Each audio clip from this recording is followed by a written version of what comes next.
बहुत सुंदर ऐसा संचालन कर रहे हैं ब्रह्मचारी सुधीरे जी। यहाँ पर उपस्थित सभी ब्रह्मचारी भाइयों बहनों और सभी भाइयों बहनों और मेरे प्यारे मित्रों बाल मित्रों सभी को मैं पूर्ण नमो बुद्धाय जय भीम। आशा करती हूँ कि आप सभी अच्छे होंगे। तो कौन सा अभ्यास देख रहे हैं हम इस शिविर में? सिगालवास सूत्र। क्या उसका अर्थ है? क्या समझ में आया आप लोगों को? सिगालवास सूत्र सुनाई नहीं पड़ रहा है पीछे? तो सिगालवास सूत्र जो है मैंने कल बताते समय काफ़ी सारी बातें बताई हैं। अभी वैसे सुवीरे जी बोले कि मधुर भाषा में मैं यानी प्रवचन देने वाली हूँ। मेरी भाषा वैसे मधुर नहीं है, मुझे पता है, तो इतनी मधुर तो बिल्कुल भी नहीं है लेकिन जो भी है वो मेरी है। तो कल मैंने बताया है, कल हमने यानी सिगालवास सूत्र जो है, सिगालवास सूत्र मैंने इस अभ्यास को इस शिविर में क्यों लिया है, उसका उद्देश्य बताया है, उसका क्या महत्व है हमारे जीवन में और खास करके आजकल के इस आधुनिक जीवन में क्या महत्व है उसका, वो मैंने बताया। किसी को याद है क्या है? जी बताइए।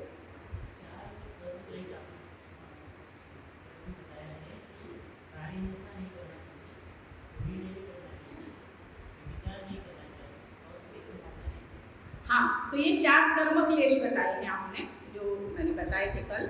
लेकिन सिगालवास सूत्र का हमारे जीवन में क्या महत्व है, क्यों आवश्यक है, खास करके समाज के लिए क्यों आवश्यक है, हमारे परिवार के लिए क्यों आवश्यक है? यस बिल्कुल। तो हमारे समाज को, हमारे परिवार को एकजुट रखने के लिए ये जो सूत्र है वो आवश्यक है। और हमारे जीवन में जो अलग अलग स्तर हैं, उनके साथ में अलग अलग स्तर पर जो लोग हैं हमारे जीवन में आते हैं, उन लोगों के साथ हमारा व्यवहार कैसा होना चाहिए, उचित व्यवहार कैसा होना चाहिए, योग्य व्यवहार कैसा होना चाहिए। देखो, हमारे जीवन में हमारे सास होते हैं, ससुर होते हैं, पति होते हैं, बच्चे होते हैं, हमारे गुरु होते हैं, मित्र होते हैं और भी बहुत सारे हमारे रिश्तेदार हैं या फिर रिश्ते हमारे निर्माण होते हैं इस जग में। लेकिन हमें कोई नहीं सिखाता कि उनके साथ कैसा उचित व्यवहार होना चाहिए। मैंने कल उदाहरण बताया मेरी एक फ्रेंड का कि वो डॉक्टर ने पेशेंट के साथ कैसा व्यवहार करना चाहिए, उसका ट्रेनिंग देने वाली वो ब्रह्मचारिणी थी, यानी उन्होंने उनको ट्रेनिंग दिया। तो हमारे यहाँ तो इस तरह के कोई हमें नहीं सिखाता, लेकिन ये हम यहाँ पर सिखा रहे हैं। और भगवान बुद्ध तो 2500 साल से भी पहले सिखा कर गए हैं हमको कि हमारे जो रिश्ते हैं वो किस तरह से होने चाहिए, कौन से चीज़ों पर आधारित होने चाहिए, हमने उनके लिए क्या करना चाहिए, कौन से हमारे कर्तव्य निभाने चाहिए और वो कर्तव्य निभाने के बाद वो लोग हमारे साथ कौन से कर्तव्य निभाते हैं, वो भगवान बुद्ध कब बता कर गए हैं? 2500 साल पहले से बता कर गए हैं। तो इसी तरह से उन्होंने शुरुआत करते समय हमने देखा कि सिगाल के पिता ने किस तरह से वचन लिया, किस तरह से वो कर रहे थे वो वचन की पूर्ति। वहाँ पर भगवान बुद्ध पहुँचे, भगवान बुद्ध ने उनको बताया कि ये जो आप कर रहे हैं ये उचित नहीं है, ये सही नहीं है। फिर उन्होंने भगवान बुद्ध से पूछा कि फिर क्या उचित है, और फिर भगवान बुद्ध ने उनको क्या बताया? 4 प्रकार के कर्म क्लेश बताए। और फिर उन कर्म क्लेशों के पीछे क्या होता है, किस वजह से वो कर्म क्लेश या जो हानिकारक जो चीज़ें हैं हमारे लिए वो होती हैं, वो भी उन्होंने बताई। कौन सी बताई? इच्छा, इसको काम तृष्णा भी कहते हैं, काम या तृष्णा, क्रोध, अज्ञान और भय के कारण, बराबर। तो इन सब चीज़ों के कारण अगर इनमें से कोई भी वहाँ पर प्रेजेंट है तो उसकी वजह से हम क्या कर सकते हैं? प्राणी हिंसा कर सकते हैं। इच्छा हुई खाने की तो मार दिया। ये हमारे भाई एक बता रहे थे कि वो थाईलैंड में थे किसी ट्रेनिंग के लिए और मुर्गा बोले जिंदा 100 रुपये का मिलता था लगभग भारतीय रुपीज़ में, और मरा हुआ जो है यानी मीट है वो 400 रुपये का मिलता था। तो बोले मैं जिंदा लेकर आता था और काट कर खाता था और तब कुछ नहीं लगता था, लेकिन जब मैं यहाँ पर आया मुझे समझ आई, तब से मुझे वो मुर्गे मेरे यानी वो बोलते हैं कि सपनों में आने लगे, ध्यान में आने लगे। और सही बात है कि हमारे कर्म हमारा पीछा नहीं छोड़ते हैं। जब वो अज्ञानी थे, उन्हें समझ में नहीं आता था, उस चीज़ का ज्ञान नहीं था, तब ठीक है उन्होंने वो किया। लेकिन जब हमें उस चीज़ की समझ आती है तब हमें पता चलता है। उसके बाद हमने देखा कि मनुष्य का विनाश करने की जो 6 चीज़ें हैं जिससे मनुष्य का विनाश होता है, वो चीज़ें देखी। कौन कौन सी बताएंगे कोई? मादक पदार्थों का सेवन, हाँ क्रम थोड़ा सा ये हुआ है। रात के समय हाँ चौक या गलत जगहों पर गलत समय पर होना और जुआ खेलना, नृत्य या मनोरंजनों में यानी लत लगना उसकी, बुरे दोस्तों की संगति, ये बहुत बढ़िया जगह हुए हैं आप लोग। आलस्य में, यस आलस्य में फंसे रहना। तो ये 6 बातें देखिए, और इन 6 बातों के क्या दुष्परिणाम हो सकते हैं वो भी हमने देखे, वो मैं भी नहीं पूछने वाली हूँ आप लोगों से, लेकिन आप सबको पता है कि मादक पदार्थों के सेवन से क्या होता है, आलस में फंसे रहने से क्या होता है, मनोरंजन की अति लत होने से क्या होता है, वो सब आपको पता है। तो अभी हम आगे बढ़ने वाले हैं कि जो धनपति जो थे, जो किसके पिता थे, सिगाल के पिता थे। तो सिगाल के पिता धनपति ने उन्हें क्या कहा था कि रोज प्रातःकाल उठकर नहाकर स्नान करके गीले वस्त्रों में 6 दिशाओं की पूजा करना। तो अभी वो यहाँ सवाल आता है कि वो 6 दिशाएं कौन सी है। तो क्योंकि वो तो 6 दिशाओं की पूजा कर रहा था, लेकिन भगवान बुद्ध आगे उसको बताते हैं कि हे गृहपति, जो 6 दिशाएं हैं यानी आप जो कर रहे हो तो वो गलत कर रहे हो, ऐसा उचित नहीं है। तो आगे उनका जो संवाद जाता है कि वो दिशाएं कौन सी हैं, तो सही क्या है या सही दिशाएं कौन सी हैं। तो इस तरह से हम इस अभ्यास में अभी जो 6 दिशाएं हैं उसकी तरफ हम आ जाते हैं। तो भगवान बुद्ध इस सिगाल को बताते हैं कि जो 6 दिशाएं हैं तो इस प्रकार हैं। पहली जो दिशा है पूर्व दिशा, वो माता पिता की दिशा है। दूसरी दिशा जो है पश्चिम दिशा, वो पत्नी की दिशा है, या हम उसमें बच्चे भी जोड़ सकते हैं। और तीसरी जो दिशा है उत्तर दिशा, वो मित्र की दिशा है। दक्षिण दिशा आचार्य या गुरु की दिशा है। और 5वीं दिशा नीचे की दिशा यानी सेवकों की दिशा है। और जो 6ठी दिशा है वो ऊपर की दिशा यानी ब्राह्मण या श्रमण की दिशा है। यहाँ जातिवाचक नहीं है वो ब्राह्मण, जब हम इसके बारे में आएंगे बात करेंगे तब हमें यानी ज़्यादा पता चलेगा। सॉरी, अच्छा ठीक है। पूर्व दिशा माता पिता की दिशा है, पश्चिम दिशा पत्नी की दिशा है, उत्तर दिशा मित्रों की दिशा है, मित्र दोस्त, और दक्षिण दिशा आचार्य और गुरु की दिशा है। और 5वीं नीचे की दिशा, जो नीचे की दिशा है वो सेवकों की दिशा है। और 6ठी जो है ऊपर की दिशा, वो श्रमण या ब्राह्मणों की दिशा है। ठीक है। तो अभी आज से हम जो ये अलग अलग दिशाएं हैं उनके साथ में हमारे संबंध कैसे होने चाहिए, जो हम उचित संबंध बोलते हैं, योग्य संबंध हैं, वो कैसे होने चाहिए। जैसा कि मैंने सुबह यानी अभी शुरुआत में ही बताया है कि वो कर्तव्य करते हुए, यानी हम कौन से कर्तव्य हमने करने चाहिए उन लोगों के लिए जो 6 दिशाओं के रूप में हमें हमारे जीवन में मिलते हैं। तो उसके बाद में वो लोग हमारे प्रति कौन से कर्तव्य निभाते हैं या कौन से लाभ हमें होते हैं, वो हम इस पूरे शिविर में अगले 4 दिनों में देखने वाले हैं। तो जैसे कि मैंने बताया कि प्रथम जो दिशा है ये पूर्व दिशा है। और पूर्व दिशा किसकी दिशा बताई गई है? सबसे पहले माता पिता की दिशा बताई गई है। पूर्व दिशा बहुत ही महत्वपूर्ण ऐसी दिशा है। क्यों? क्योंकि माता पिता की दिशा है। लेकिन अगर हम दिशा की बात करें तो दिशा क्यों महत्व की है? क्या होता है पूर्व दिशा में? सूर्य उगता है, बराबर है। तो सूर्य जो है पूर्व दिशा से निकलता है, और अगर सूर्य नहीं निकले तो अंधेरा रहेगा, है ना। अगर पूर्व दिशा नहीं, सूर्य नहीं तो अंधेरा रहेगा। वैसे ही अगर माता पिता नहीं हमारे जीवन में तो क्या होने वाला है? अंधेरा ही होने वाला है।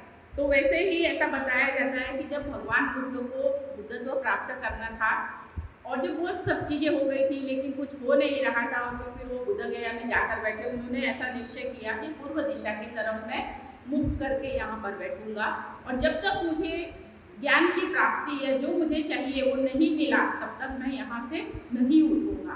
तो तो इस तरह का उन्होंने निश्चय किया था और पूर्व दिशा की ओर, क्योंकि प्रकाश की दिशा है, क्योंकि वहाँ से सूर्य निकलता है, सूर्य उगता है, इसलिए उसे प्रकाश की दिशा भी कहा जाता है। और जब हम देखते हैं कि प्रातः काल में सूर्य उगता है तो क्या होता है, अंधकार नष्ट हो जाता है। जो भी रात भर का जो अंधकार है, अंधेरा है, वो नष्ट हो जाता है। किसी दिन ऐसा हो अगर कि सूर्य उगे नहीं, और ऐसा होता नहीं है, तो क्या होता है, अंधेरा अंधेरा रहता है। हमें अच्छा लगता है वो वातावरण नहीं, बिना मतलब ही हमारे हाथ पैर दुखने लगते, बिना मतलब ही जो है हमें बोरियत होने लगती है, ऐसा उत्साह नहीं रहता जिस दिन, यानी बारिश भी नहीं पड़ रही है, सूरज भी नहीं उग रहा है, अंधेरा अंधेरा सा है वातावरण में, तो वो अच्छा नहीं लगता है, ऐसे हाथ पैर ढीले पड़ जाते हैं। क्योंकि प्रकाश जो है, सूर्य की किरणें जो है हमारे शरीर के लिए बहुत आवश्यक होती हैं। वो विटामिन डी देती हैं, अलग अलग तरह की जो आवश्यक चीज़ें हैं हमारे शरीर के लिए वो मिलती है उससे। और प्रकाश से एक अलग ही हमारे जीवन में जो तेजस्विता आती है, प्रकाशितता आती है, उससे हम क्या होते हैं, वीर्यवान बनते हैं, हमारे अंदर उत्साह निर्माण होता है। और जिस दिन वो प्रकाश नहीं हो, सूर्य नहीं हो, उस दिन हमारा जो दिन है वो उतना अच्छा नहीं जाता जितना हमारा दूसरे दिनों में जाता है। वैसे ही जो माता पिता हैं वो भी अपने बच्चों को इस जगत में ला करके क्या करते हैं, प्रकाश का परिचय कराते हैं, प्रकाश में वो लेकर के आते हैं। आपने सुना होगा, देखा होगा, हम सभी उसी अवस्था से आए हैं। 9 महीने 9 दिन या 9 महीने 4 दिन या 9 महीने कह लीजिए, हर एक बच्चा अपनी माता के पेट में रहता है, गर्भ में रहता है। और जब वो गर्भ में रहता है तो क्या, अंधेरे में रहता है। और जब बच्चा बाहर आता है तो माता उसको प्रकाश में लेकर आती है, एक नए जगत से उसकी पहचान कराती है। तो ये बहुत बड़ी बात है, क्योंकि अगर माता पिता नहीं हो तो किसी भी बच्चे को वो जग देखने के लिए नहीं मिलेगा। वैसे ही जब हम संसार में आते हैं, ऐसा होता है ना कि हम पैदा हो गए और पैदा होते ही हम चलने लग गए, पैदा होते ही हम मस्त स्कूल से खाने लग गए, भागकर हम दौड़ने लग गए, होता है ऐसा? नहीं ना। तो हम क्या होते हैं, पराधीन होते हैं, पूरी तरह से हम दूसरों पर निर्भर होते हैं। तो हमें कौन मदद करता है ऐसे समय पर, तो हमारे जो माता पिता हैं वो हमें मदद करते, हर चीज़ के लिए हमें वो मदद करते हैं। और जब तक हम आत्मनिर्भर नहीं बन जाते तब तक हमें मदद करते हैं, और आत्मनिर्भर बनने के बाद भी मदद करते रहते हैं, जब तक हमारे माता पिता हमारे जीवन में हैं, और जीवन के बाद भी उनकी जो शिक्षाएं हैं, उनके दिए हुए संस्कार हैं, हमें मदद करते हैं। वैसे ही जब माता पिता वृद्ध हो जाते हैं तो क्या होता है, ऐसा कहते हैं कि जब यानी लोग बूढ़े हो जाते हैं, उम्र हो जाती है, वो फिर से क्या बन जाते हैं, बच्चे बन जाते हैं, है ना, आपने सुना होगा। तो जब उनको वो बच्चे क्यों बन जाते हैं, क्यों ऐसा यानी कहा जाता है, क्या वो भी बोलते नहीं नहीं मुझे चाहिए, मुझे चाहिए, मुझे ये खिलौना चाहिए, मुझे ये चाहिए, ऐसा बोलते हैं क्या वो, इसलिए बच्चा बोलते हैं उनको, फिर क्यों बोलते होंगे, सोचा है कभी? हाँ, बिहेवियर चेंज होता है, इस थोड़ा सा बिहेवियर चेंज होता है, क्योंकि अभी ऐसा समय आ जाता है कि वो पूरी तरह से हमारे ऊपर डिपेंड हो जाते हैं, वो आत्मनिर्भर नहीं रहते, क्योंकि उनकी कमर झुक जाती है, हाथ पैर काम करना थोड़ा कम कर देते हैं, कान से थोड़ा सुनाई देना बंद हो जाता है, आंखों पे चश्मा लग जाता है, एक उम्र ऐसी आती है कि चश्मे के बाद भी दिखाई नहीं देता है, और साफ बोल भी नहीं पाते, कई बार हाथों पर नियंत्रण नहीं रहता है। बहुत सारी ऐसी चीज़ें होती हैं कि जो एक अवस्था आने के बाद उनकी होती है। यानी जो अवस्था हमारी जब हम पैदा होते हैं वैसी अवस्था थी, क्योंकि हम भी सब वही करते हैं। कई बार जो बच्चे हैं, कई बार नहीं, बच्चे तो हमेशा सुशी यानी बिस्तर में ही करते हैं, अभी वो शुरू हो गया डायपर वगैरह, तो उसमें करते हैं। लेकिन वैसे ही जब माता पिता या इंसान जब बूढ़ा हो जाता है तो कई बार ऐसी अवस्था आ जाती है कि वो भी जो अपनी सुशी है वो बिस्तर में करते हैं, क्योंकि उठा नहीं जाता है। तो इसलिए जो अवस्था हम लेकर के आए थे वही अवस्था एक तरह से हम लेकर भी जाते हैं। अर्थात सभी का ऐसा होता है ऐसा नहीं, कुछ लोग बहुत अच्छे चलते फिरते भी चले जाते हैं, यानी ऐसी अवस्था सबको ही प्राप्त होगी या सभी ऐसी अवस्था को जाए ऐसी किसी की आशा भी नहीं है और किसी को लगता भी नहीं है। तो माता पिता उस समय में वृद्धावस्था में हमारे ऊपर आश्रित हो जाते हैं। जैसे यानी हम इस संसार में आए हैं तो हम किसकी इच्छा से आए हैं? हमने इच्छा व्यक्त की थी क्या? तो हमारे माता पिता ने इच्छा व्यक्त की थी, उसमें हमारा भी कुछ योगदान रहा होगा, हमारे भी कुछ कर्म पूर्व जन्म के रहे होंगे। अभी हम उसमें नहीं जाएंगे, बुद्धिज्म की बहुत अलग शिक्षाएं हैं वो, तो अभी आप शायद वो नहीं समझ पाएंगे। लेकिन कहीं ना कहीं हमारे माता पिता को ऐसा लगा होगा कि हमारा जो वंश है आगे बढ़ाना चाहिए, हमारे परिवार में जो है लोग आने चाहिए, हमारे बच्चे होने चाहिए। उनकी प्रबल इच्छा की वजह से हम इस दुनिया में आए हैं। तो वैसे ही हमारे जो माता पिता हैं उनके प्रति हमारा कर्तव्य बनता है कि हम अपने माता पिता की सेवा करें, उनकी इच्छाओं का हम सम्मान करें। लेकिन आजकल की जो परिस्थिति है, वर्तमान की जो परिस्थिति है, वो कैसी दिखाई पड़ती है कि अधिकांश स्थानों पर हम देखते हैं, अधिकांश घरों में माता पिताओं की इच्छा या उनकी उचित देखभाल नहीं होती है, और देखभाल नहीं होने से वृद्धाश्रमों की संख्या जो है उसमें बढ़ोतरी हो रही है। अर्थात वृद्धाश्रम अगर अच्छे हैं, अच्छी तरह से, कुछ ऐसे भी वृद्धाश्रम है कि जहाँ पर बहुत अच्छी तरह से ध्यान रखा जाता है लोगों का, घर से काफ़ी अच्छा ध्यान रखा जाता है, ऐसे अगर जगह पर हैं, लेकिन फिर भी जो परिवार का जो सपोर्ट है, परिवार के साथ में रहने का जो एक भाव होता है, वो उन्हें शायद वहाँ नहीं मिलता होगा। लेकिन कई वृद्धाश्रम ऐसे भी हैं कि जहाँ बिल्कुल उनकी देखभाल नहीं होती, बहुत ही उनकी तरफ दुर्लक्ष्य किया जाता है। तो ऐसे समय में यानी जो वृद्ध लोग हैं उनको हर रोज हर क्षण ऐसा लगता है कि मैं क्यों जी रही हूँ, यानी मेरा अभी क्या बचा है, क्यों मैं जी रही हूँ, किस लिए यानी मैं जी रही हूँ, कौन सी ऐसी बात मेरे लिए बची हुई है। तो ये हमें देखने की ज़रूरत है। एक सामाजिक संस्था ने ऐसा सर्वे किया था कि जो वृद्धाश्रम हैं उनमें ज़्यादातर लोग कौन से तबके के हैं, कौन से स्तर के लोग हैं, कौन से यानी क्लास के लोग हैं, कौन से धर्म के लोग ज़्यादा हैं। तो ऐसा ध्यान में आया, ये मेरा कहना नहीं है लेकिन सर्वे का कहना है कि किसी भी वृद्धाश्रम में उन्होंने जितना भी किया होगा, जो भी उनका प्रपोर्शन होगा, मुस्लिम लोगों के जो वृद्ध हैं उनको वृद्धाश्रम में नहीं दिखाई पड़े।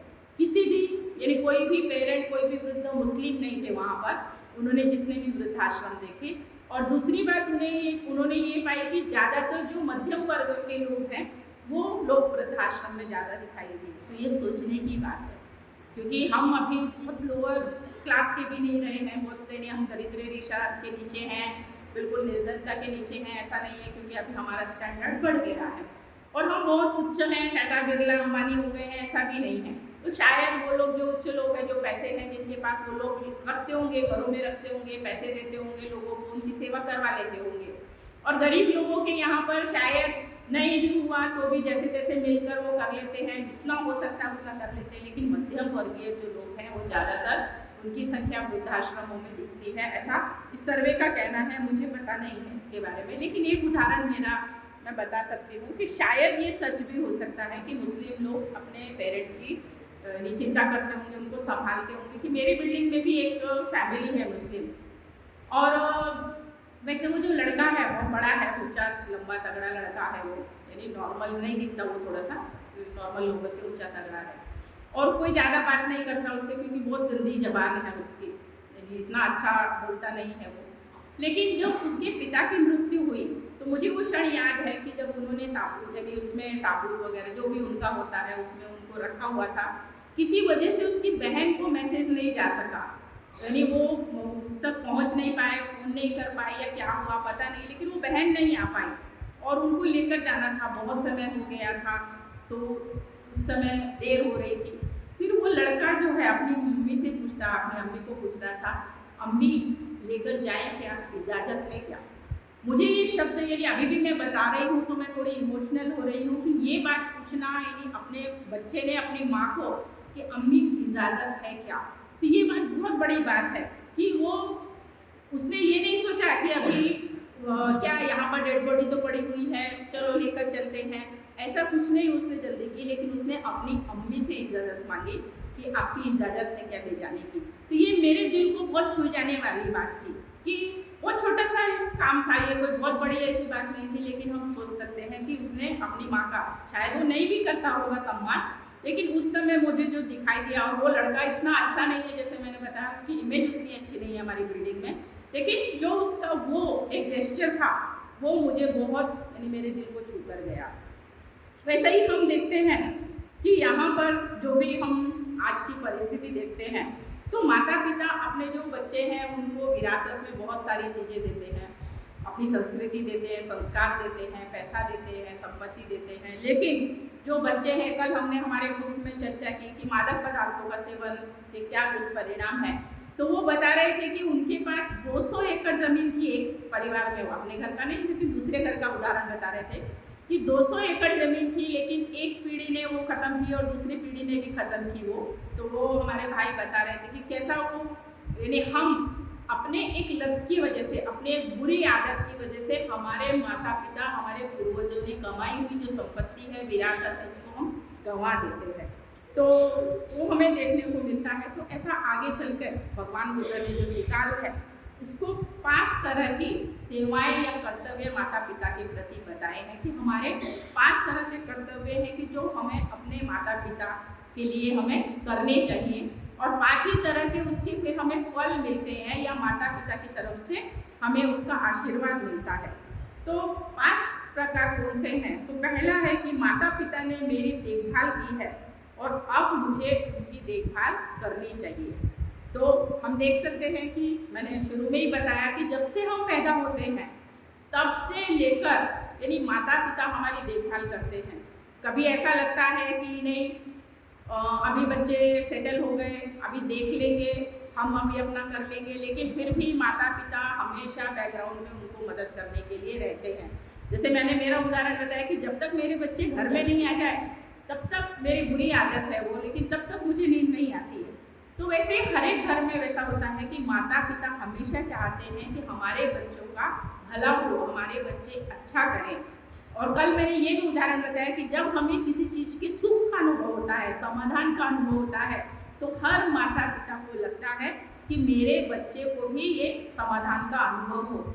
यहाँ पर जीवक और अजातशत्रु की कहानी बताना चाहूँगी मैं कि अजातशत्रु को एक बार, अजातशत्रु के बारे में आपने सुना होगा, बहुत ही शॉर्ट में बताऊँगी कि एक बार जो वैद्य जीवक थे वो अजातशत्रु को लेकर गए बुद्ध के पास, और अंदर जंगल में वो लोग जा रहे थे और अजातशत्रु एक राजा था, उसने ऐसा कहा जाता है कि अपने ही पिता को मारकर जो सल्तनत है या राज्य है वो हड़प लिया था। तो वो लेकर जा रहे थे जंगल में, और उस समय जब गए तो वहाँ पर बहुत ही शांतता थी, एकदम नीरव शांतता थी वहाँ पर। और जब वो जैसे जैसे अंदर गए तो वहाँ जाने के बाद उन्होंने देखा कि वहाँ 500 भिक्षु ध्यान कर रहे हैं, और वहाँ पर उसके बाद में जो उनकी धम्म चर्चा है वो चल रही थी बाद में। तो वो अजातशत्रु को ऐसा लगा, यानी वो इतना भाव विभोर हो गया उस समय, और उसे ऐसा लगा कि जो ये शांतता है, जो ये नीरव शांतता है, वैसी शांतता मुझे मेरे पुत्र को भी देनी है। यानी जिसने अपने पिता को मारकर राज्य हड़प लिया था, पिता को उसने जेल में रखा था, लेकिन फिर भी उस इंसान के मन में अपने पुत्र के प्रति पुत्र प्रेम या पुत्र मोह जो है वो कितना था कि जो शांतता आज मैं देख रहा हूँ, जिसका मैंने अनुभव लिया है, यहाँ इतने भिक्षु बैठे हुए हैं लेकिन वो कितनी शांतता के साथ में बैठे हुए हैं, ध्यान कर रहे हैं, धम्म चर्चा कर रहे हैं, वैसी शांतता का अनुभव मेरे पुत्र ने भी लेना चाहिए अपने जीवन में, ऐसा उसे लगता था।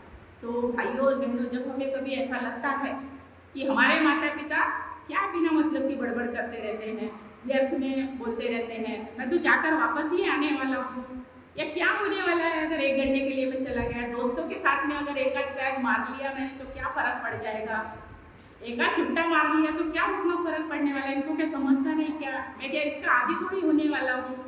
लेकिन जब माता पिता बताते हैं तो कुछ ना कुछ उनका अनुभव, कुछ ना कुछ उनकी शंकाएँ, अंदेशा उनके मन में रहता है, तभी वो हमको बताते हैं।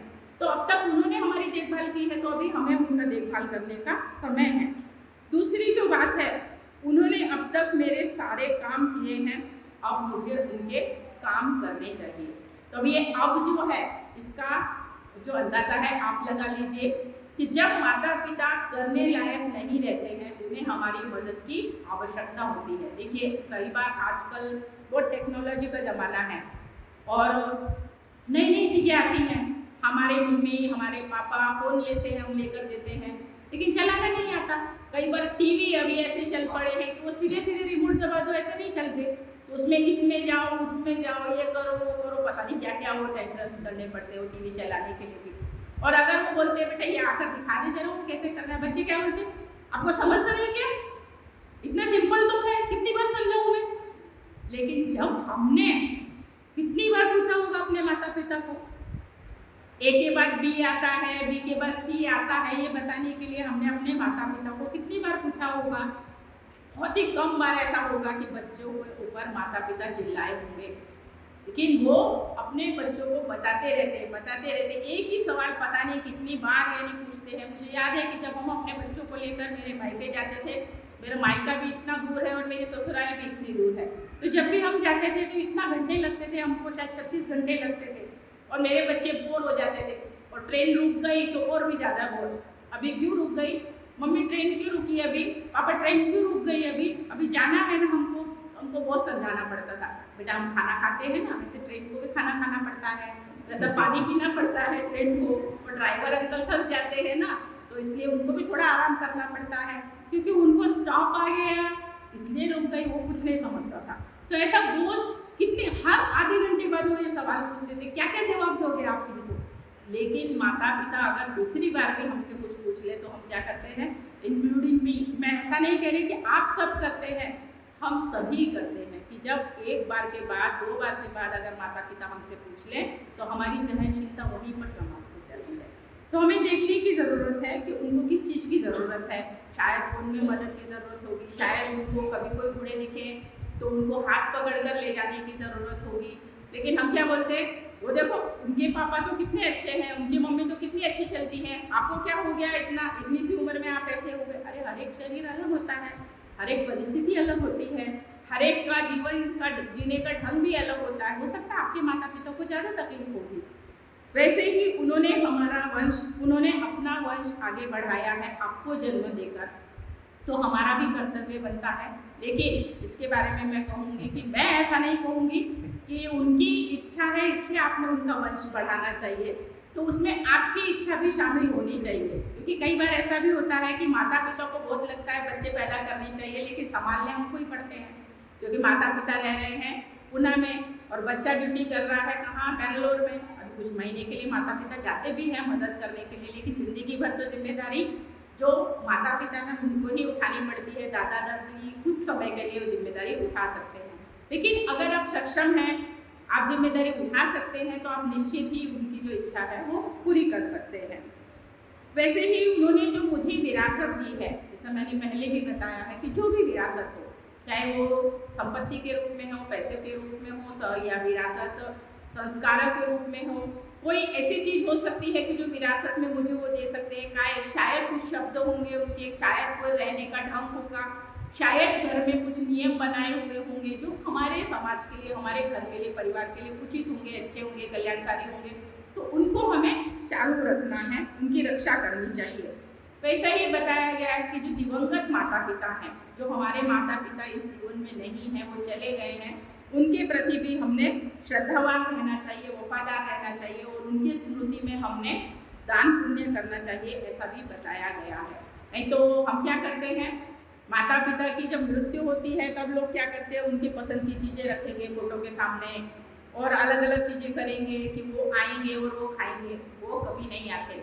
अभी तो शायद अगस्त सितंबर में वो क्या था, पितृपक्ष, श्राद्ध पक्ष, और लोग जाकर पत्ते में क्या रखते हैं, उनकी पसंद की चीज़ें रखते हैं, फिर कौवे का इंतजार करते हैं कि कौवा आएगा, इसलिए नहीं आते। हमारे यहाँ पर हमारे घर से जाते समय एक नदी लगती है और उसके पुल पर मैं देख रही थी इतने पत्तल रखे हुए थे खाने के, पहले मुझे समझ में नहीं आया इतने पत्तल क्यों रखे हुए हैं।